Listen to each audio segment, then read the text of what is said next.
Indeed, we've been fortunate. Our group has been together 13 years. All my coworkers were close to Frank. Everyone writes my check. Everyone does. I try to spend as much time with them as possible. If we don't always perform, I feel like I failed. Hi, truth seekers. Top Expedition investigates viral stories that don't make sense. Have you seen the frightening Mike Wolfe story online?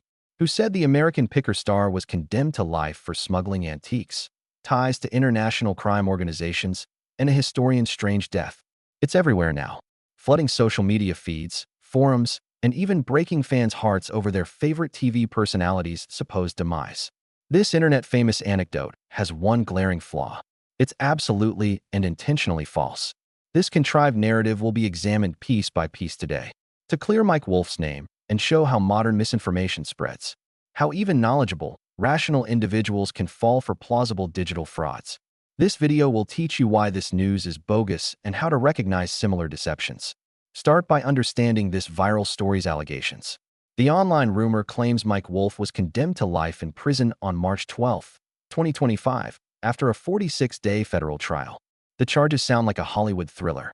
Transnational artifact smuggling, hiding a historian's death, manipulating the antique market, and Middle Eastern and European underground trafficking gangs.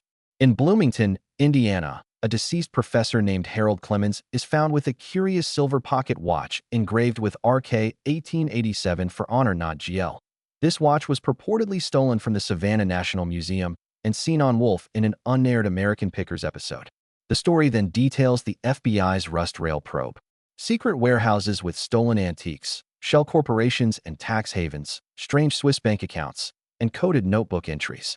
The tale is intriguing, created with precise names, dates, locations, and speech. Wolfe's childhood emotions, court statements during punishment, and fan reactions are described. Wolfe ends himself in prison as convict 42, 719, D54, hinting at larger plots.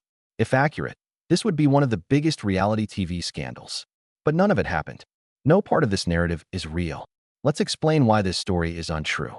First and foremost, the story apparently takes place in January and March 2025. As of April 2025, the author is discussing future events without a time machine. This alone should cast doubt on the narrative. Second, and equally crucial, Mike Wolfe's arrest, investigation, trial, and imprisonment have not been covered by the media.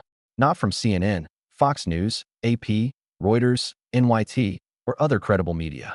This size case involving a famous TV celebrity would receive enormous media coverage. The courthouse would have reporters from major news organizations.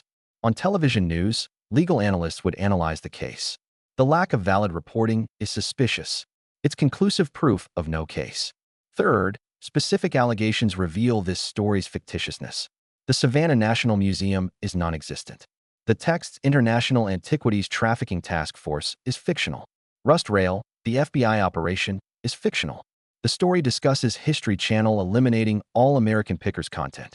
The show is still available and airs regularly. Perhaps most tellingly, Mike Wolfe uses his verified social media accounts, maintaining public appearances and business. A tough task for a federal prisoner serving life. What makes this fake story so convincing? Misinformation researchers have found various persuasive methods. The narrative begins with a hook, the sentencing, and then works backward to establish context before meticulously developing the case with what appears to be proof. This format resembles actual reporting, providing credibility. The story is full of specifics. Names, dates, locations, quotations, and even description details like the pocket watch engraving. Research reveals that specificity fakes authenticity. Even comprehensive details are associated with veracity in our brains. The story blends fact and fiction well. American Pickers host Mike Wolfe is real. He co-hosted with Frank Fritz. The show covers American antiques. By linking the fiction to these genuine aspects, it becomes more realistic. The story also uses emotions to bypass critical thinking.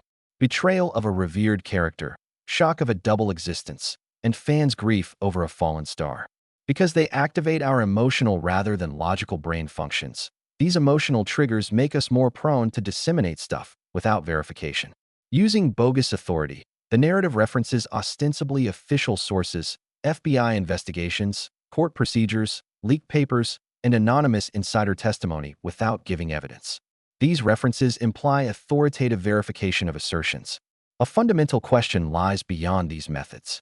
Why are so many believing the story without proof? Today's digital information environment renders us susceptible to deception. Content is constantly bombarding us, much of it meant to grab attention rather than inform. This causes information overload, say researchers. When cognitive resources are stretched, analyzing every claim is impossible. Social media sites can create echo chambers where like-minded people can propagate outrageous information quickly without investigation. Social proof is created when disinformation gets enough likes and comments, according to psychologists. We presume it's true if everyone's talking about it. The plot also plays on confirmation bias. We're less likely to question a TV personality's secret life if we're entertained by it. Our brains are geared to accept information that fits our narratives or provides drama and intrigue. The illusory truth effect exists. Exposure to incorrect information increases the likelihood we'll remember it as true, according to research. Watching the same claim on multiple platforms generates subconscious familiarity that our brains mistake for truth. Some may view this scam as harmless amusement, yet misinformation like this harms. First and foremost, false allegations destroy reputations. Real people like Mike Wolfe have careers, families, and public image. Viral tales falsely accusing him of significant crimes might damage his reputation even after they're debunked because not everyone reads the clarification. These lies squander time and emotion. People who care about the story suffer over something that never happened. Show fans feel duped and disillusioned by fiction.